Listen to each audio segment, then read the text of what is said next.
जी ने कैप्चर करा, धमकाया, डराया।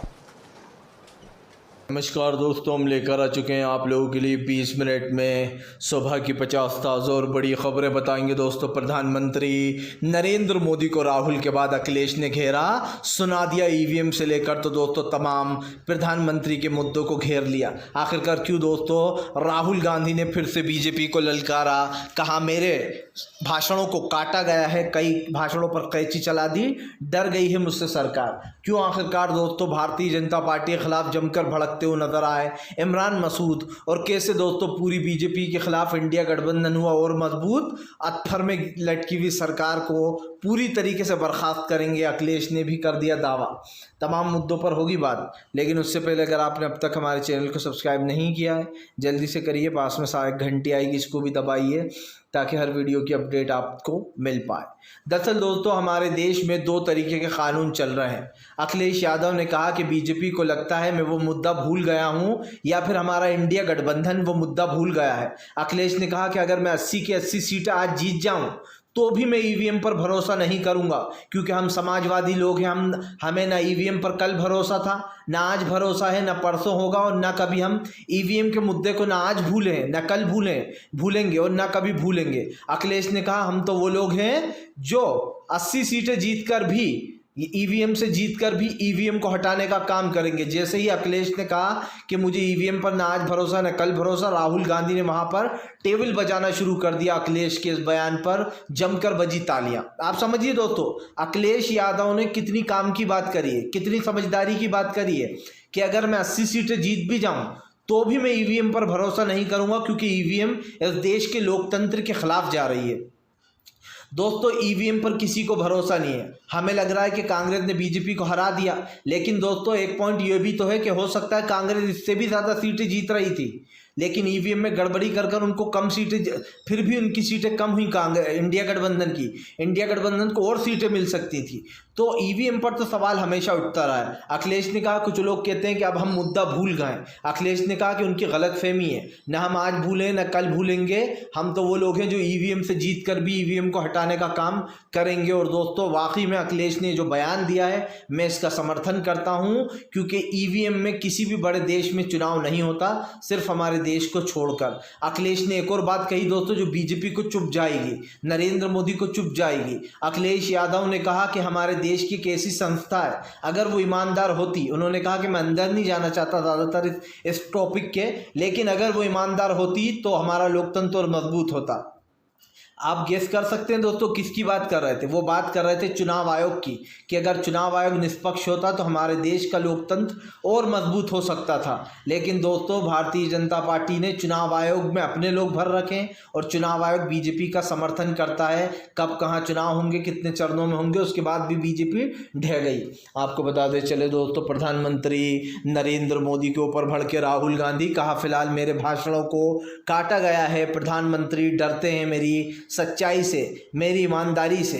और दोस्तों राहुल गांधी की कही उन बातों से जो राहुल गांधी ने जनता के लिए कही हैं। सबसे पहली बात, जब कल भाषण शुरू हुआ तो राहुल गांधी ने सबसे पहले कहा कि नरेंद्र मोदी जी लोगों को नमस्कार करने से भी दोस्तों परहेज करते हैं, और कोई अगर हंसकर बात करता है तो उससे भी कह देते हैं हंसो मत, सीरियस टॉपिक चल रहा है। अब आप समझिए दोस्तों, विपक्ष को अगर कोई नमस्कार कर रहा है तो उसके लिए भी नरेंद्र मोदी रोकते हैं, जबकि हमारे देश में हमने देखा है लोग एक दूसरे राइवल होते हैं तब भी हाय हेलो करते हैं, लेकिन नरेंद्र मोदी की राजनीति ऐसी है, बिल्कुल ही गुस्से और नफरत वाली। दूसरा, राहुल गांधी ने कहा कि आपने इस देश के धर्म को, खास करके तमाम धर्मों को, एक आपने सिर्फ वेपन बना रखा है चुनाव लड़ने के लिए, यानी कि दोस्तों एक हथियार की तरह यूज़ करते हो आप हिंदू धर्म को। राहुल ने कहा कि कभी भी किसी भी धर्म में, राहुल ने सारे धर्म की फ़ोटोज़ बताई, हिंदू धर्म की, मुस्लिम धर्म की, सिख धर्म की, ईसाई धर्म की, और सबकी फ़ोटोज़ बताकर राहुल गांधी ने कहा कि ये कोई भी धर्म हमें हिंसा नहीं सिखाता, चाहे वो मुस्लिम धर्म हो, हिंदू धर्म हो, ईसाई धर्म हो, या दोस्तों पंजाबी धर्म हो, गुरु नानक, कोई भी ये नहीं कहता कि आप हिंसा करो दोस्तों। लेकिन नरेंद्र मोदी ने देश में आकर 2014 के बाद से जो देश की राजनीति थी दोस्तों, वो इर्द गिर्द नरेंद्र मोदी के इधर घूमने लगी। इस राजनीति का सबसे बड़ा प्लस पॉइंट पता है क्या है दोस्तों, माइनस पॉइंट वो ये है दोस्तों कि नरेंद्र मोदी ने हमेशा 2014 के बाद से धर्म को ही अपनी राजनीति समझा। जब भी नरेंद्र मोदी को अपने 5 साल पूरे होने के बाद देश को अपनी उपलब्धियां गिनाना चाहिए थी, उस वक्त नरेंद्र मोदी ने ये नहीं बताया देश को कि मैंने इन 5 सालों में क्या किया, मैंने कितने लोगों को रोज़गार दिया, कितना जो है यहाँ पर काम किया, जनता के लिए क्या किया।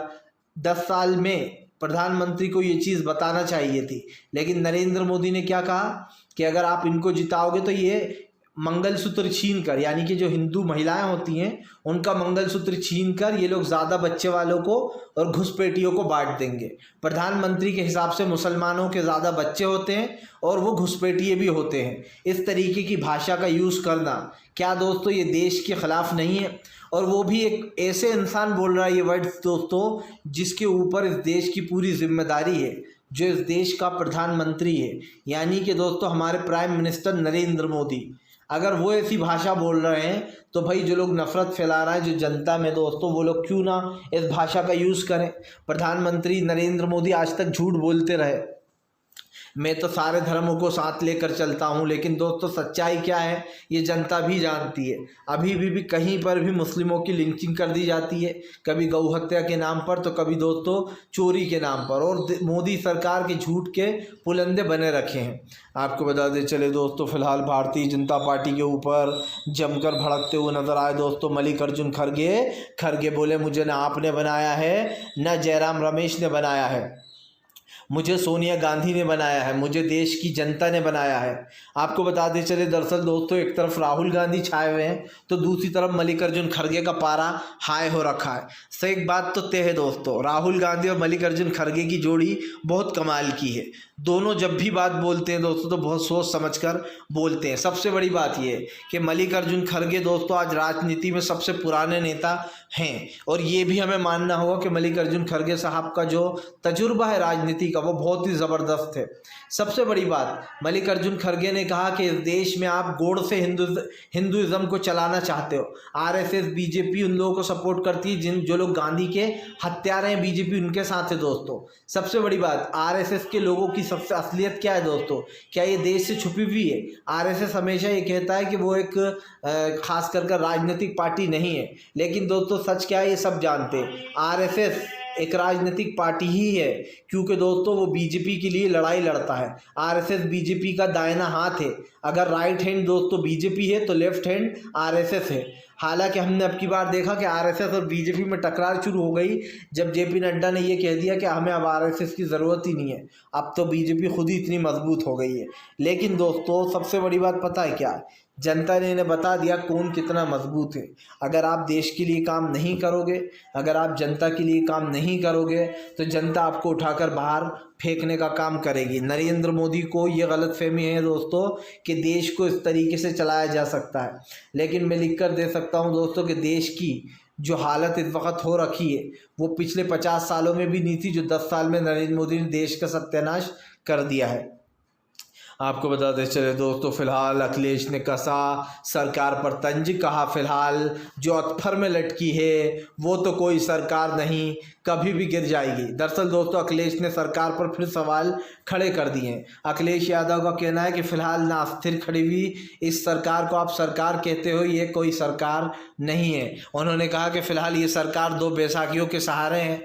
जो लोग कहते थे कि हम 400 पार करेंगे और अयोध्या में सजाया किसी और ने और मंडप कोई और लूट कर, महफिल कोई और लूट कर ले गया। अखिलेश ने अवधेश के इधर इशारा करते हुए दोस्तों बीजेपी पर तंज कसा, क्योंकि अयोध्या से सपा के प्रत्याशी अवधेश जीते हैं दोस्तों, अवधेश जी। इसको लेकर सपा प्रत्याशी अखिलेश यादव ने जमकर बीजेपी को लपेटा, कहा महफिल किसी ने सजाई थी और लूट कर कोई और ले गया। दरअसल दोस्तों महफिल का मतलब आप समझ सकते हैं कि बीजेपी ने राम मंदिर के नाम पर अयोध्या में खूब वोट मांगने की कोशिश की। यही नहीं दोस्तों, कल याद होगा राहुल गांधी ने अपने एक भाषण में खुलासा भी किया कि नरेंद्र मोदी ने 2 बार सर्वे, 1 बार नहीं 2 बार सर्वे कराया अयोध्या में कि क्या वो चुनाव जीतने अयोग्य हैं, मतलब वहाँ से वो चुनाव जीत पाएंगे कि नहीं। चुनाव में नरेंद्र मोदी को उस सर्वे में करारी हार मिल रही थी। बीजेपी के लोगों ने कहा कि आप अयोध्या से चुनाव मत लड़ना, आप चुनाव हार जाओगे। दोस्तों नरेंद्र मोदी ने चुनाव कहाँ से लड़ा? वाराणसी से चुनाव लड़ा। लेकिन वहां पर भी अपनी राहुल गांधी ने कहा कि जान बचाकर भागे, क्योंकि महज 1 लाख का अंतर था दोस्तों अजय राय और नरेंद्र मोदी के वोट के अंतर में। तो आप समझ सकते हैं कि अजय राय नरेंद्र मोदी पर 100% भारी पड़े थे। लेकिन बात अखिलेश की हो रही है, तो अखिलेश यादव ने अवधेश को आगे करते हुए कहा कि होई वही जो राम रचे। जी हाँ, और सीधी सी बात है दोस्तों, बेईमानी करने की भी खूब कोशिशें की गई, लेकिन उसके बाद भी इंडिया गठबंधन ने बता दिया कि जब बात इंडिया की आएगी तो दोस्तों जीतेगा हमेशा इंडिया। इधर इंडिया टीम भी जीत गई अब की बार, आप समझिए, इधर इंडिया गठबंधन की जीत हुई सबसे पहले, उधर इंडिया टीम भी इस बार वर्ल्ड कप जीत गई। ये अच्छे संकेत है दोस्तों, ये अच्छे संकेत है कि देश में इंडिया की सरकार आने वाली है। भले ही ये बैसाखी की सरकार कितने दिन चलेगी इसका कोई वो नहीं है दोस्तों, लेकिन जब तक चलेगी चला करे। जिस दिन पलटी मार दी नीतीश और नायडू ने उस दिन ये सरकार धड़ाम हो जाने वाली है। और सबसे बड़ी बात यह है कि प्रधानमंत्री नरेंद्र मोदी को राहुल गांधी के वो 15 मिनट हमेशा याद रहने वाले हैं, जिस 15 मिनट में राहुल गांधी के भाषणों पर दोस्तों बीजेपी के नेता खड़े होने को मजबूर हो गए। राहुल गांधी के 15 मिनट ऐसे थे दोस्तों, धुआंधार जैसे बल्लेबाजी होती है ना विराट कोहली की, सेम वैसी थी। इस तरीके से राहुल गांधी ने दोस्तों वो करा है कि नरेंद्र मोदी से लेकर तो अमित शाह से लेकर तो रक्षा मंत्री राजनाथ तक, और छुटपुटिये जो नेता है दोस्तों, छुटपुटिये वो तक खड़े हो गए। राहुल गांधी ने ऐसी ऐसी बातें बोली कि इन लोगों को सफाई देना पड़ रही थी बार बार राहुल के भाषण में कि ये झूठ बोल रहे हैं। दरअसल दोस्तों राहुल गांधी ने अग्निवीर, हिंदू मुस्लिम, नीट पेपर लीक, खास कर महंगाई, गरीबी, महिलाओं पर, लोगों पर दादागिरियां दिखाना, उन्हें डराना धमकाना, ईडी सीबीआई तमाम मुद्दों पर नरेंद्र मोदी को घेर लिया। और यही कारण है राहुल गांधी का जो ये बयान आज सोशल मीडिया पर तेज़ी से वायरल हो रहा है। हमने देखा जाकर दोस्तों राहुल गांधी का ये वीडियो सबसे ज़्यादा देखे जाने वाला वीडियो बन चुका है। ये राहुल गांधी के जो भाषण था इसको लोग हमेशा याद रखने वाले हैं, क्योंकि मैं मानता हूँ कि वन ऑफ द बेस्ट भाषण राहुल गांधी, क्योंकि दोस्तों वन ऑफ द बेस्ट मैं इसलिए बोल रहा हूँ कि राहुल गांधी ने जो चीज़ें उठाई हैं वो देश के सच में असल मुद्दे हैं। सबसे बड़ा मुद्दा ये था कि आपने धर्म को हथियार बना दिया और 2-3 धर्मों के बीच में नफरत पैदा कर रखी है। आप ईसाइयों को ठगने का काम करते हो, आप कहते हो कि हम आपके साथ हैं, आप चर्च में जाते हो, और उसके बाद दोस्तों जब बात बेचारे उनकी आती है तो लोग उन्हें पीटते हैं, उनकी लिंचिंग कर देते हैं ये कहकर कि ये लोग हिंदुओं का धर्म परिवर्तन कराते हैं, ये ईसाई। और आप समझ सकते हैं कि ये मुस्लिमों के साथ भी किया जाता है, यही ईसाइयों के साथ भी किया जा रहा है। और इस सवाल को कहीं ना कहीं राहुल गांधी ने बड़ी ही तमीज़ से, बड़ी समझदारी से रखा। इसलिए मैं राहुल गांधी की सराहना इसलिए करता हूँ कि राहुल गांधी के सारे मुद्दे दोस्तों जो उन्होंने उठाए वो देश के असल मुद्दे थे। प्रधानमंत्री इधर उधर करते रहे दोस्तों, देश की जनता तो समझ चुकी कि सच्चाई क्या है। इससे पहले भी हमने कई बार आपको इस चीज़ के बारे में अवगत कराया दोस्तों कि नरेंद्र मोदी जी बोलते कुछ है और करते कुछ है, और इसकी सच्चाई क्या है ये पूरा देश देख रहा है। इसलिए प्रधानमंत्री चाहे कुछ भी करते रहें या कुछ भी बोलते रहें, देश की जनता उन मुद्दों को उठाती रहेगी। वो मुद्दे देश के दोस्तों असल मुद्दे हैं, हमेशा रहेंगे। इसीलिए प्रधानमंत्री जी चाहे कुछ भी कर लें, लेकिन दोस्तों देश की जनता इन चीज़ों को भूलने वाली नहीं है। प्रधानमंत्री ने आज भी वही करा जो वो कल कर रहे थे, और शायद वो हमेशा करते रहेंगे दोस्तों, क्योंकि शायद उनकी राजनीति उन्हें यही सिखाती है। लेकिन हमारे देश की जो राजनीति है वो हमें सिर्फ एक ही चीज़ बताती है कि देश में दोस्तों भाईचारा, प्यार मोहब्बत रहना बहुत ज़रूरी है। क्योंकि अगर ये भी ख़त्म हो गया दोस्तों तो फिर देश में बचेगा क्या, ये सबसे बड़ा सवाल बनता है। आपको बताते चले दोस्तों, फिलहाल भारतीय जनता पार्टी के ऊपर जमकर भड़कते हुए नजर आए दोस्तों असदुद्दीन ओवैसी। ओवैसी बोले प्रधानमंत्री नरेंद्र मोदी ने देश के असल मुद्दों को गायब कर दिया है। सबसे बड़ी बात यह दोस्तों कि आज हमारे देश के कई ऐसे मुद्दे हैं जिन पर चर्चा होना चाहिए, लेकिन नरेंद्र मोदी को जमकर घेर लिया गया है। यही नहीं दोस्तों, यहाँ पर देश के असल मुद्दों को गायब करने वाले लोग बुरी तरीके से घिर चुके हैं। इस वक्त सरकार से सवाल पूछना ओवैसी का बनता है। ओवैसी ने कहा कि बीजेपी जय फिलिस्तीन के नारों को गलत बताती है, लेकिन दोस्तों जब बीजेपी के नेता खुलेआम ये कहते हैं जय हिंदू राष्ट्र, तो एक भी कोई इसका जो है यहाँ पर वो नहीं करता दोस्तों, क्या बोलते हैं, विरोध। तो दोस्तों ये चीज़ तो समझ में आनी ही चाहिए कि भैया अगर ये सारी चीज़ें चल रही हैं और इन चीज़ों पर दोस्तों बात होनी चाहिए, तो कहीं ना कहीं सरकार की जो नीतियां हैं उस पर भी सवाल खड़े होते हैं। और यही कारण है जो प्रधानमंत्री की दोस्तों इन बातों पर जनता बार बार भड़क भी जाती है और सरकार चाहे कुछ भी करती रहे, लेकिन सच्चाई यही रहने वाली है दोस्तों कि फ़िलहाल इस वक्त देश की जनता ने अपने असल मुद्दे चुन लिए हैं। जनता को पता चल चुका है कि देश किस मुद्दों पर चलेगा। आपको बताते चले दोस्तों, भारतीय जनता पार्टी के ऊपर जमकर भड़कते हुए नजर आए दोस्तों जो है यहाँ पर उद्धव ठाकरे ने बीजेपी को लपेटा, कहा फिलहाल देश की स्थिति ख़राब नहीं होने देंगे। दरअसल उद्धव ठाकरे ने बीजेपी को घेरते हुए राहुल गांधी का समर्थन किया है। उद्धव ठाकरे ने कहा कि राहुल गांधी ने जो भी कहा है वो गलत नहीं है, राहुल गांधी की सारी बातें सच्ची हैं। अब तक दोस्तों जो राहुल गांधी बातें कर रहे थे, जिन चीज़ों पर चर्चा चल रही थी, उन चीज़ों से लेकर दोस्तों बीजेपी घिर चुकी है। राहुल गांधी के उन तमाम बयानों को दोस्तों उद्धव ठाकरे ने सपोर्ट किया है जिस पर राहुल गांधी ने चर्चा की थी। सबसे बड़ी बात दोस्तों, इस देश का अगर कोई सच्चा नेता मुझे दिखाई देता है तो वो राहुल गांधी ही हैं। प्रधानमंत्री नरेंद्र मोदी हो या बीजेपी के दूसरे नेता दोस्तों, वो इधर उधर की बातें करते हैं, लेकिन राहुल गांधी ने देश के उन असल मुद्दों को उठाया दोस्तों जिन मुद्दों पर बात होनी चाहिए। तो कम से कम दोस्तों ये चीज़ तो साफ़ हो ही जाती है कि प्रधानमंत्री चाहे इधर उधर के मुद्दे उठाएं या ना उठाएं दोस्तों, लेकिन देश की जनता इन चीज़ों को समझ चुकी है। और यही कारण है दोस्तों जो हमारा देश आज महंगाई, गरीबी और बेरोज़गारी जैसे मुद्दों से घिर रहा है।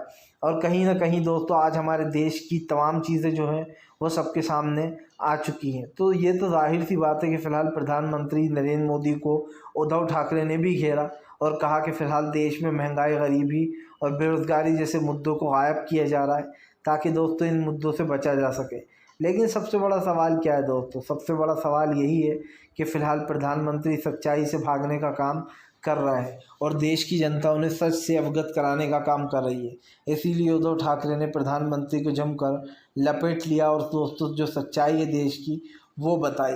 उन्होंने कहा कि राहुल गांधी ने देश की जनता के लिए जो भी बोला है वो 16 आने सच है। आपको बताते चले दोस्तों, फ़िलहाल इंडिया गठबंधन की नई पावर देखने को मिलेगी दोस्तों अब गुजरात में।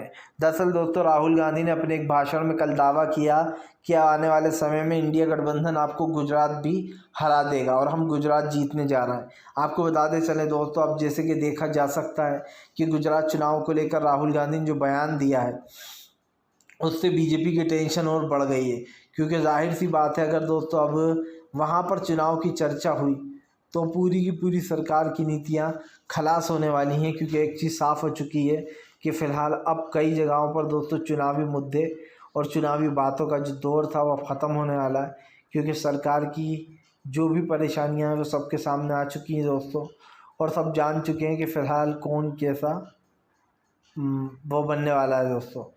लेकिन यहाँ पर अब ये देखना होगा कि फ़िलहाल इन चीज़ों पर कौन क्या जोर देता है। भारतीय जनता पार्टी को जो है यहाँ पर किसी के बारे में कुछ पता नहीं है, क्योंकि दोस्तों अब बीजेपी देश के विरुद्ध हो चुकी है। दोस्तों जब बात देश की आ जाती है ना कहीं देश की जनता को एक चीज़ चुनना पड़ती है, या तो देश का लोकतंत्र दोस्तों या फिर देश में जो लोग देश के ख़िलाफ़ जा रहा है, जाहिर सी बात है उन लोगों को रोकने का काम हो रहा है। ऐसे में प्रधानमंत्री नरेंद्र मोदी पूरी तरीके से घिर चुके हैं दोस्तों और हमें भी ये बात पता चल चुकी है कि फ़िलहाल अब देश में राहुल गांधी जैसे लोगों की ज़रूरत है। राहुल गांधी ने ऐसे लेकर जेड से लेकर दोस्तों तमाम मुद्दों तक आवाज़ें उठाई और ऐसे में बीजेपी ये सोचती रह गई दोस्तों किन मुद्दों पर बात होनी चाहिए। और अब हमें दोस्तों आगे भी ये चीज़ पता चलती रहेंगी, क्योंकि अब मुझे जो यहाँ पर एक और जो है चीज़ याद आ गई जिसके बाद ये साफ हो जाएगा दोस्तों कि फ़िलहाल प्रधानमंत्री नरेंद्र मोदी किसके साथ है, जनता के साथ है या फिर दोस्तों अडानी अंबानी के साथ है। क्योंकि इस बात का खुलासा राहुल गांधी बार बार कर चुके हैं कि बीजेपी दोस्तों सिर्फ अडानी और अंबानी के लिए काम करती है। और ऐसे में दोस्तों अब जब राहुल गांधी ने मुद्दे उठाई दिए हैं तो ये देश के सबसे बड़े मुद्दे भी बन जाते हैं। हम उम्मीद करेंगे कि आपको ये वीडियो पसंद आया है और हमने जो